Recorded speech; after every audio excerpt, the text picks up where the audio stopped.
The warmth of the fireplace did little to chase away the chill that crept down my spine as Marianne's piercing gaze fell upon me. "Well, Avery, dear, I must say that dress is interesting," she said, her ruby-red lips curling into a smile that never reached her eyes. I forced a polite grin, my cheeks flushing. "Thank you, Marianne. It's one of my favorites." "I can see why." Elliot's mother gave a tinkling laugh that made the hairs on the back of my neck stand on end. "So bold and unique, just like you. Although I do wonder if it's quite appropriate for this family dinner." My mouth went dry as I looked at Elliot, silently pleading for him to intervene. But he just stared down at his plate, shoulders tense. "You know how much we value tradition in this household," Marianne continued, her syrupy tone a sharp contrast to the barbs in her words. "We wouldn't want to make anyone uncomfortable." The room seemed to shrink around me as the rest of the family remained silent observers. My vision blurred with unshed tears that I blinked back furiously. This was supposed to be a warm welcome into the Halden family after my marriage to Elliot. Instead, I felt like an ill-fitting pawn being scrutinized. "Of course, Mother," I choked out. "I'll be more mindful next time." "Wonderful." She clapped her hands together delicately. "Now, why don't you tell us a bit more about yourself, dear? We're just dying to get to know you better." I opened my mouth, but the words stuck in my throat as her cold eyes bored into me. In that moment, I realized this was about more than just my dress choice. This was Marianne establishing her dominance, a chilling power play that left me disoriented. Some distant part of me registered the uncomfortable silence stretching on until Elliot cleared his throat. "Actually, Mother, I think that's enough for tonight.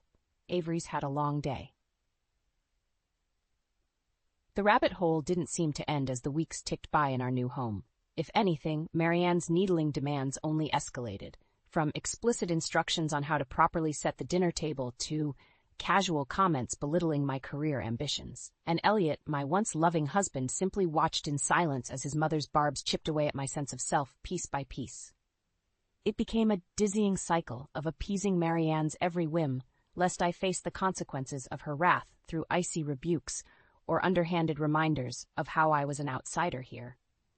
But it was the disappointed looks from Elliot that cut deepest, each one another jagged crack spreading across the dream I had for our marriage.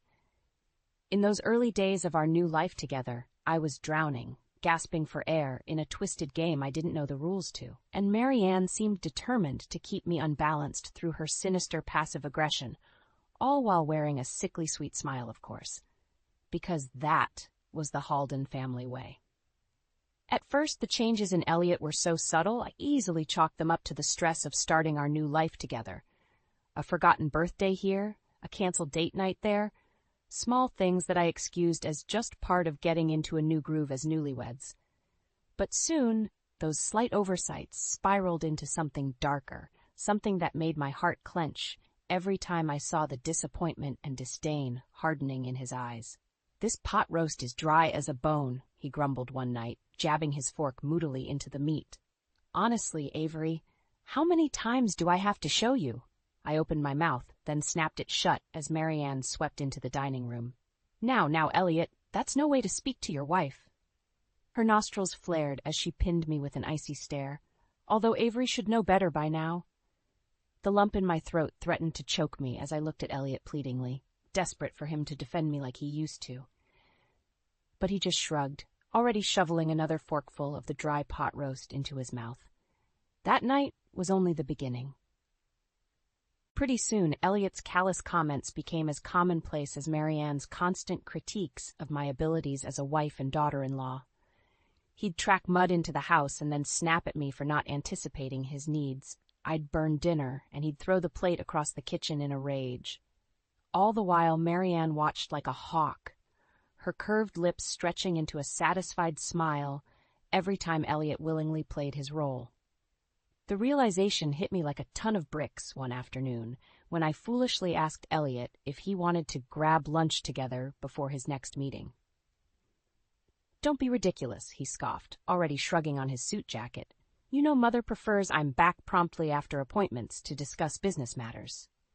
My heart plummeted into my stomach as I watched him hurry out the door, not even a backward glance in my direction. That's when the harsh truth finally clicked into place. Marianne had enveloped us so fully in her twisted web that Elliot was utterly beholden to her every rule. My husband was a shell of his former self, his love for me dulled by years of psychological conditioning at his mother's hand, and I was slowly being suffocated by her ruthless control over our family, gasping for air in a life I no longer recognized. "Oh, Avery, you're pouting again." Marianne's sickly sweet voice rang out from behind me. I spun around, jaw clenched, as she sicked loudly and shook her head. "When will you learn?" In that moment, something inside me twisted and snapped. I could no longer swallow down the bitter truth. If I stayed on this path, Marianne would grind me into the dirt until I was a vacant, submissive shadow of my former self. Just like Elliot. No, that was not the life I wanted. Not for me. Not for anyone. And as I met her cold gaze steadily, a new flame of determination was lit from the dying embers inside me. If Marianne wanted a battle, she would get one, with everything I had, because this time I would be the one calling the shots. The annual Halden Family Charity Gala was supposed to be a lighthearted affair, a chance for the town's elite to mingle and pat themselves on the back over champagne and hors d'oeuvres. But this year would be different. This year, I had a plan. As I descended the staircase in my crisp azure gown, clutching Elliot's arm, I saw Marianne's eyes narrow ever so slightly. Her well-practiced smile wavered just for an instant before settling back into that familiar saccharine mask. "Why, Avery? You clean up nicely," she purred as we reached the bottom of the stairs. "Although I do wish you'd done something a bit more sophisticated with your hair." My grip on Elliot's arm tightened, but he remained stoically impassive, refusing to even look at me, just like I knew he would. The night blazed on in a whirlwind of fake laughter and insincere compliments that made my skin crawl. I smiled woodenly, one hand clutching my champagne flute like a lifeline, as Marianne's barbs continued unchecked. "It really is too bad you never finished your college degree, dear," she said loudly during Aovek, her voice carrying across the crowded ballroom. We Haldens do so value a prestigious education. A hush fell over our little group as I felt dozens of eyes boring into me, awaiting my stuttered excuse like they'd grown accustomed to over the years. But not this time. This time, the anger roaring in my ears drowned out any shred of remaining intimidation. "Actually, Marianne, I seem to recall you dropping out as well," I said coolly, taking a dainty sip of my champagne. "To start a family, was it?" Her perfectly lined lips parted in shock as hushed murmurs began rippling through our audience. Out of the corner of my eye, I caught a glimpse of Elliot's father, Douglas, suppressing a grin before Marianne's voice sliced through the tension again. "Well, I never. You'd do well to watch your tone, young lady," she hissed, color blooming high on her cheeks. "I've half a mind to." "To what, Marianne?" I cut her off, something inside me finally snapping free. "Continue your sad attempts to belittle and control me? Save your breath, because I'm simply done playing your twisted little games." I leveled my gaze at Elliot, who shrank back, a deer in the headlights. "Or has your mother not told you about her plans to remove me from your lives? To wipe me from the picture completely so she can find you a more suitable bride to further the Halden legacy?" An icy silence hung in the air, punctuated only by Marianne's ragged breathing as her mask shattered completely. I could taste the fear rolling off her in dizzying waves, smell the acrid stench of her desperation. The crowd seemed to sway around me as I looked from Elliot's pale, stricken face to Marianne, and then to Douglas, the first inkling of hope in his eyes for longer than I could remember. With a sickening lurch, the weight of my entrapment these past few years finally hit me like a physical blow. The lies, the belittling, the silent torment, all at the hands of this vile woman and her puppet of a son. Something inside me finally broke free as the last threads of fear dissolved away, replaced by a calmness I hadn't felt in years. A foreign power seemed to uncurl within me, urging me not to flee this time, but to stand my ground. To fight. The whispers were growing louder now, but I barely heard them over the roaring in my ears as I tossed back the last of my champagne and smiled at Marianne. "No, I'm afraid the games are just beginning." The deafening silence that followed my outburst at the gala was finally broken by the harsh clack of Marianne's heels as she stormed away, her face twisted into a mask of rage. Elliot trailed after her, throwing me one last haunted look before disappearing into the crowd. I stood rooted to the spot, my heart thundering in my ears as the world slowly bled back into focus. Hushed whispers and scandalized gasps swirled around me, but I barely registered them over the chorus of voices in my mind. What had I done? After years of keeping my head down, something had snapped inside of me in that heated moment. An overwhelming urge to shatter the heavy silence, to unravel this twisted tapestry Marianne had woven around our family. Trembling, I turned to Douglas, the first man I'd ever seen stand up to his domineering wife.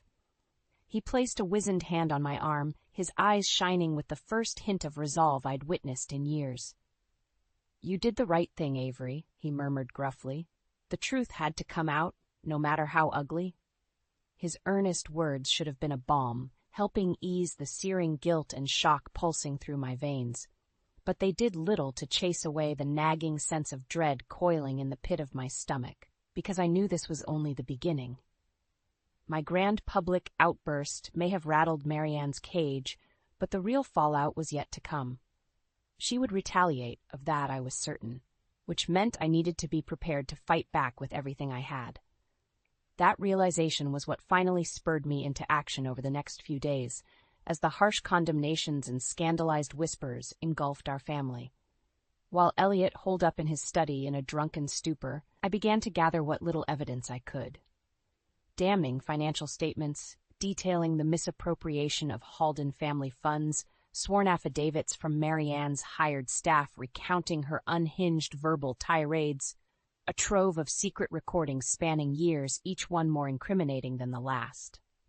I compiled my case meticulously, letting the smoldering embers of my anger drive me forward as I prepared for the battle to come.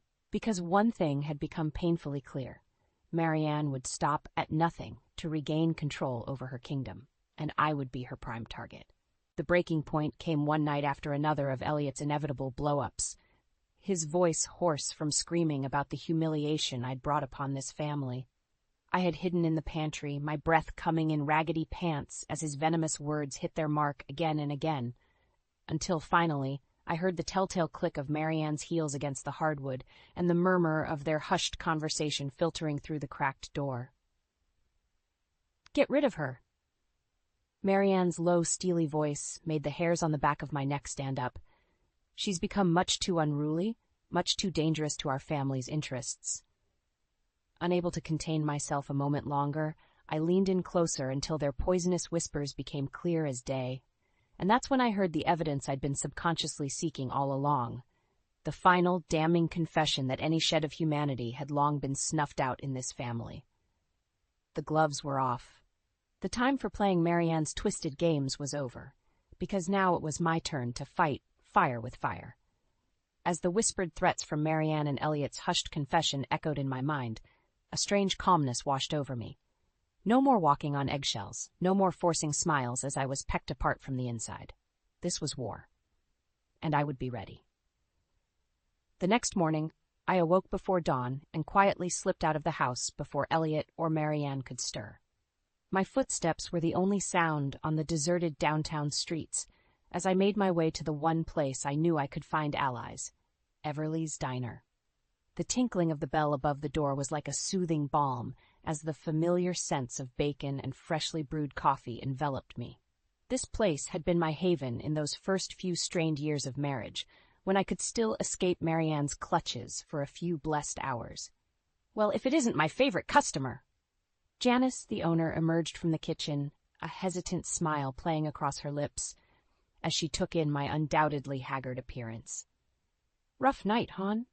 You could say that." The words were already tumbling out before I could stop them.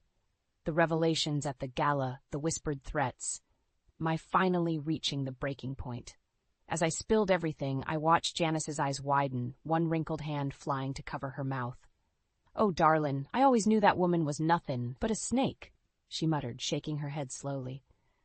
"But to go that far, to actually try hurting you like that, that's a new low, even for her." An unexpected surge of relief coursed through me at her words, as if finally hearing someone else validate my pain and experiences made it all just a little more bearable. I opened my mouth, about to try explaining myself further when the bell above the door jangled again. "There you are." A familiar voice rang out as Lila, my best friend from college, rushed over and enveloped me in a bone-crushing hug. "Janice called and told me everything. Avery, I'm so sorry I wasn't there for you all this time. If I'd known what was really going on." Her voice cracked with emotion, and I instinctively tightened my arms around her.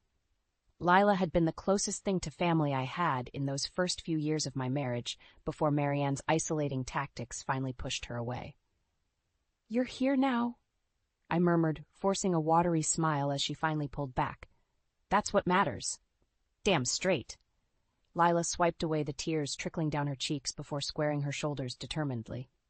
"So what's the plan, Av? How can I help take that bitch down?" My lips twitched in a real smile this time at the fierce protectiveness blazing in her eyes. Because that's exactly what I needed now, someone with claws out who was ready to fight. "Well, for starters, I need to gather more evidence," I began, the gears in my mind already turning. "Anything I can use to expose Marianne and get these people off my back once and for all." I was thinking... "You were thinking it's time to play a little hardball," a new voice cut me off. I turned to see Charlie, my friend Lila's older brother, and a hotshot corporate lawyer, sweeping into the diner. A slow grin spread across his face as he took in my questioning look. "Leela called me from the road," he explained with a shrug. "Said my brilliant college pal was finally ready to stand up for herself. So," he rubbed his hands together, "what kind of trouble are we stirring up?" As I laid out the pieces I'd gathered so far, I could feel the weight temporarily lifting from my shoulders. For the first time in years, I wasn't alone in this fight. I finally had people, friends, in my corner who were ready to go to battle. No more passive silence, no more turning the other cheek as Marianne and her minions sought to drown me. This time, I would be the one putting up a fight. This time, the predators would become the prey. The next few weeks flew by in a whirlwind of clandestine meetings and furtive evidence gathering as Lila, Charlie, and I built an airtight case against Marianne and her web of deceit. Papers were meticulously organized into binders. Undercover surveillance captured hushed confrontations and damning admissions. A steely sense of determination took root inside me, unfurling with each incriminating piece we unearthed. By the time the annual Halden Hospitality Charity Gala arrived, I could feel the palpable tension thrumming through my veins. This would be the moment of truth, the culmination of weeks of secret planning, my chance to cut through the smothering silence once and for all. "You've got this, Lila murmured as we did final checks in the courthouse bathroom. Her fingers deftly fluffed my hair as her gaze met mine in the mirror, a silent message passing between us. No more fear, no more games. When we emerged into the marbled lobby a few minutes later, the gilded ballroom was already buzzing with Woodbrook's elite in their tuxedoed finery. Champagne flutes glinted under the soft candlelight as mingled laughter and chatter filled the air. I could feel hundreds of eyes trailing over me as I deliberately wove through the crowd, clutching the overflowing case binder to my chest like a shield. A hush seemed to fell over the crowd with each step, until finally I reached the center of the polished dance floor. "Good evening, everyone," I said in a clear, ringing voice, flashing them all a brilliant smile. "I'd like to take a moment to celebrate the generous philanthropists in our community who have gone to such great lengths to give back." A smattering of hesitant applause followed along with a few bewildered looks. Out of the corner of my eye, I watched Marianne stiffen, the color draining from her perfectly made-up face. "Of course," I continued lightly, "there are a few individuals here tonight who have been rather generous with their philanthropy, shall we say." As I spoke, I deposited the binder on a nearby table with a dull thud and began paging through the damning evidence. Embezzling funds from local charities and family trusts to fuel lavish lifestyles and keep up appearances, betraying the trust and confidence of those who believed in their philanthropic integrity. My voice remained maddeningly calm, even as Marianne's face contorted with rage and panic flickered in Elliot's eyes. As more and more details tumbled from my lips, a deafening silence fell over the crowd, broken only by the flutter of papers and my inexorable narration. "Then, of course, we have the less legal dalliances to account for as well." I leveled my gaze squarely at Elliot now, holding up glossy photographic proof of his indiscretions for all to see. Cavorting with strange women, deceiving his faithful wife, all while hiding behind this thin veneer of community-minded chivalry. The hushed gasps of shock seemed to reverberate against the vaulted ceilings now, shattered only by the guttural scream that finally tore free from Marianne's throat. Wild-eyed and trembling, she looked every bit the caged animal as security began closing in from all sides. In that crystalline moment of reckoning, I could see the final shreds of her meticulously constructed facade disintegrating into ash right before me. There would be no more lies, no more manipulations under the guise of propriety. For the first time since she'd callously destroyed my naive dreams of familial belonging all those years ago, I felt a savage sense of victory coursing through my veins unfettered. The karmic wheel had finally turned, and Marianne was powerless to stop it. As two burly guards moved to apprehend her, Marianne's gaze found mine one final time, feral and burning with hatred. But this time her venom held no power, sliding harmlessly away as the last of the fear dissolved inside me, because in that moment I was the master of her supposed checkmate. The thunderous silence that followed Marianne's dramatic arrest seemed to stretch into eternity. I could taste the collective shock and disbelief like a palpable force as the once venerable Halden family imploded before their eyes. For a fleeting moment, Elliot and I locked gazes across the ballroom floor. His expression was utterly inscrutable, eyes hollow and glazed as twin trails of moisture streaked his ashen cheeks. Then, just as quickly as the spell had woven between us, it shattered, splintering into 1,000 unspoken recriminations and shards of dashed hopes. Elliot's jaw hardened and he turned on his heel, retreating into the claustrophobic crowd as if I were the villain here, as if I had been the jackal systematically stripping our family apart, piece by piece. The bitter taste of defeat nearly choked me until a warm hand came to rest on my shoulder. I turned to see Douglas, the shrunken shell of a man suddenly seeming decades older than his years. "You did what you had to do," he murmured, his words barely audible over the rising din of panicked murmuring. "She left you no choice." A knot I didn't realize I'd been carrying seemed to loosen ever so slightly at his reassurance. For so long, he had been just another one of Marianne's puppets, helpless against the manipulations of his monstrous wife. But now, in the wake of this cataclysmic shake-up, I could see the first faint flickers of hope rekindling in his rheumy eyes. The iron manacles were finally loosening. "For what it's worth, I'm sorrier than you'll ever know," Douglas continued hoarsely, gnarled fingers tightening around my arm in a vice grip.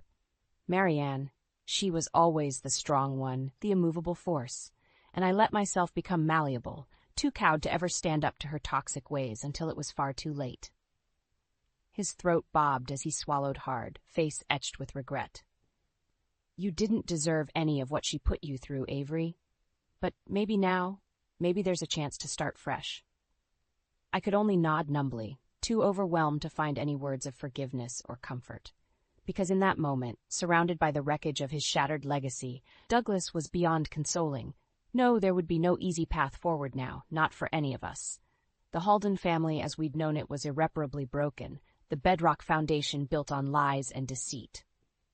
As the gaping crowd parted like the Red Sea, Marianne reappeared between her two hulking security escorts. No longer the impeccably coiffed ice queen, her coppery hair askew and mascara streaking her crimson cheeks in muddy rivulets. But her slate eyes still gleamed with that familiar vindictive light as they bored into me. "You ungrateful, malicious little cur," she spat, the haunting words cutting through the silent ballroom. "After everything I sacrificed for this family, gave you people so you could keep living in your pathetic delusions of grandeur." One of the guards made a move to silence her, but Marianne merely wrenched free, her lips peeling back in a manic snarl. "Don't think this is over. You hear me, Avery? I'll make you regret the day you ever set foot in this town and tried to sully the Halden name." Her vicious threats hung in the air like a dark miasma as I watched the sad, broken remnants of her once imperious persona be dragged away. No, this was far from over, I realized with a chill. Marianne's stubborn claws would remain sunk in deep, poisoning any chance at peaceful resolution until her dying breath. As the ballroom seemed to gradually swirl back into motion around me, The first tangled threads of uncertainty began weaving their way through my momentary vindication. Because one thing had become resoundingly clear: there would be no clean slates here. No easy path to redemption or letting go of the past. Not when it came to the deep, soul-scarring rift Marianne had rent into our fractured family. The only path forward now was to finish what I'd started, no matter how ugly the finale. The months following the cataclysmic unraveling of the Halden family legacy were a cyclonic blur. Attorneys, court appearances, endless hearings, it all bled together into a surreal waking dream as I weathered the fallout. True to her malicious vow, Marianne fought tooth and nail against the charges, her snarling defiance echoing through oak-paneled courtrooms like the unrelenting screeches of a wild animal. Evidence be damned, she seemed determined to drag us all down into her scorched-earth spiral of destruction before finally admitting defeat. But in the end, the truth proved insurmountable. The house of lies she'd so meticulously constructed came crumbling down in an avalanche of convictions and seized assets. I could only look on in muted triumph as the once untouchable Marianne Halden was led away in shackles, her raging accusations buried under the weight of her own hubris. For Elliot, there could be no easy escape from his silent complicity either. Faced with his own damning trail of evidence, adulterous entanglements, misused funds, illegal business dealings, my husband eventually accepted a plea deal. His sentence was lighter than his mother's, but the cost was steep nonetheless. Public humiliation, hefty fines, and a lifetime of untangling his father's ravaged business affairs. As for Douglas, the tragic patriarch displayed a weariness that went far beyond his years as the curtain closed on this ugliest of family dramas. He retreated from the prying eyes of the community, content to quietly pick up the pieces of his shattered empire alone.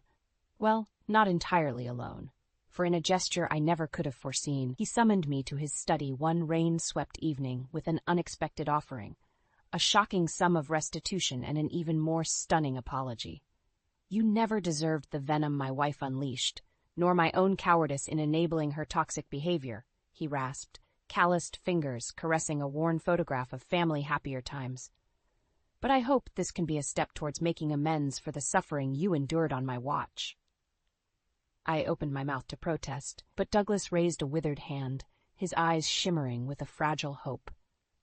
Take it, Avery. For once in your life, take something you never had to fight tooth and nail for. Build yourself a legacy untainted by the rot of this family. His gruff words should have felt like a balm after such harrowing turmoil. And yet, as I accepted the oversized check with trembling hands, my heart felt strangely hollow, because no amount of reckoning or restitution could ever absolve the scars that had been carved into my soul by this once revered family. Those wounds would never fully heal, I realized with a pang of melancholy.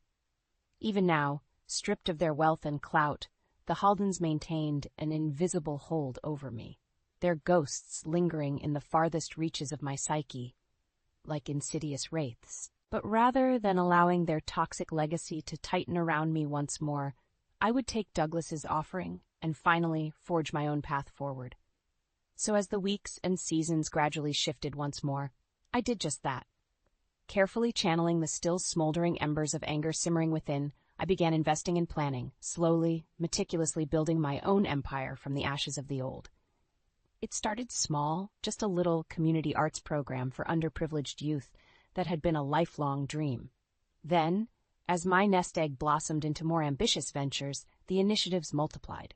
Before long, I was able to establish a formidable foundation in my own name, dedicated to empowering women who had faced abuse and marginalization at the hands of toxic power structures. With every new achievement and hard-won victory, I could feel the icy grip of the past gradually loosening its hold over my battered soul, the all-consuming rage and thirst for vengeance slowly giving way to a renewed sense of purpose and strength from within. It would be naive to think the scars could ever fully fade, that the haunting specter of Marianne's abuse wouldn't still linger in the darkest recesses of my heart, appearing in my most vulnerable moments like a malevolent phantasm. But now, finally, I had reclaimed the power to exorcise those demons in whatever form they took. The cycle of toxicity had been broken once and for all, replaced by the first blushes of a new day. a day where I was no longer just surviving, but finally thriving as the master of my own rebirth.